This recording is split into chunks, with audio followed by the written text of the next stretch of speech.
মক্কার চুক্তিকে তাই মুসলিম ন্যাটো বলে আনন্দে হাততালি দেওয়া যেমন অপরিণত হবে, তেমনি এটিকে আমেরিকা বিরোধী জোট বলে ভয় পাওয়া বা নাকচ করাও ভুল হবে। এখন পর্যন্ত এটি তার চেয়ে অনেক বেশি বাস্তববাদী একটি পদক্ষেপ। তিনটি রাষ্ট্র নিজেদের নিরাপত্তার ঝুঁকি ভাগ করতে এবং দর কষাকষির শক্তি বাড়াতে চাইছে। আগামী দিনে এই চুক্তি হয়তো আরও সদস্য নেবে, হয়তো নেবে না, হয়তো কার্যকর সামরিক কাঠামো তৈরি হবে, হয়তো এটি মূলত রাজনৈতিক প্রতিরোধের প্রতীক হয়ে থাকবে।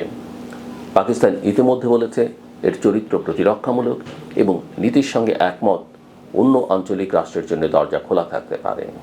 কিন্তু একটি জিনিস ইতিমধ্যে বদলে গেছে। একসময় পশ্চিম এশিয়ার নেতারা কোনো বড় সংকটে প্রথমে ভাবতেন ওয়াশিংটন কি করবে। এখন তারা ভাবছেন ওয়াশিংটন কি করবে, বেইজিং কি করবে, আমরা নিজেরা কি করতে পারি এবং কাকে সঙ্গে নিয়ে করলে আমাদের দর কষাকষির ক্ষমতা সবচেয়ে বেশি হবে। এই একটি পরিবর্তনের মধ্যেই নতুন বিশ্বের ছবি আছে। আমেরিকা যাচ্ছে না, চীন এসে আমেরিকার চেয়ারেও আগামীকাল বসছে না, মক্কা ওয়াশিংটনের বিকল্প রাজধানীও হয়ে যাচ্ছে না।